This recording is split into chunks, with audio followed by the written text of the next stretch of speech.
आज की कहानी है छुपा हुआ सच। आर्या हमेशा से एक खुश मिजाज और तेज तर्रार लड़की रही है। उसकी जिंदगी में सब कुछ ठीक था, अच्छा घर, प्यारे माता पिता और ढेर सारे दोस्त। लेकिन उसकी जिंदगी का एक हिस्सा हमेशा उसे सवालों में घेरा रहता था, उसकी अपनी पहचान। कई बार उसने अपने माता पिता से अपने बचपन की कहानियाँ सुनी, लेकिन उनमें कुछ कमी महसूस होती थी। कोई ऐसी बातें थी जो उसे अधूरी लगती थी। हर बार जब वो उनसे पूछती तो वो हमेशा टाल देते थे, जैसे कोई गहरा राज छुपा रहे हो। एक दिन आर्या को अपनी घर की पुरानी अलमारी साफ करते वक्त एक पुराना लकड़ी का बॉक्स मिला। बॉक्स बंद था, लेकिन उस पर एक छोटा सा ताला लगा हुआ था। आर्या की जिज्ञासा बढ़ गई और उसने ताले को खोलने की कोशिश की। बहुत देर कोशिश के बाद ताला टूट गया और बॉक्स खुल गया। अंदर से उसे एक पुराना पत्र मिला जो पीले रंग का हो चुका था। पत्र पर कुछ लिखा था, आर्या तुम्हारे असली माता पिता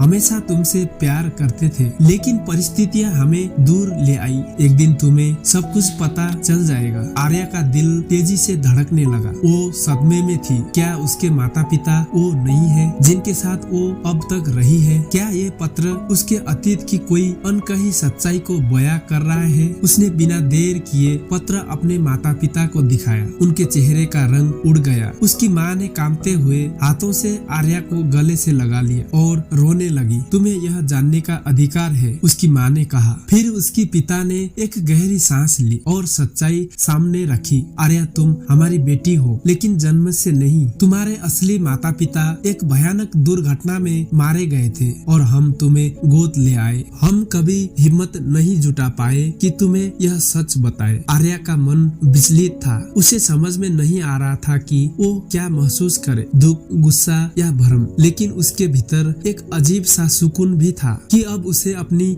असली पहचान का पता चल चुका था। उस रात आर्या ने उस बॉक्स को फिर से खोला और उसमें और भी चीजें खोजने लगी। वहाँ उसे एक छोटी सी डायरी मिली जो उसकी असली माँ ने उसके लिए लिखी थी। वो हर पन्ने को पढ़ते पढ़ते अपने असली माता पिता की यादों में खो गई। अब आर्या के सामने एक सवाल था, क्या वो अपने बीते अतीत के साथ जिए या फिर अपने वर्तमान के साथ आगे बढ़े? यह कहानी से हमें यह बात समझ आती है कि पहचान सिर्फ खून के रिश्तों से नहीं बनती, बल्कि प्यार और अपनापन ही असली रिश्ते की बुनियाद होती है।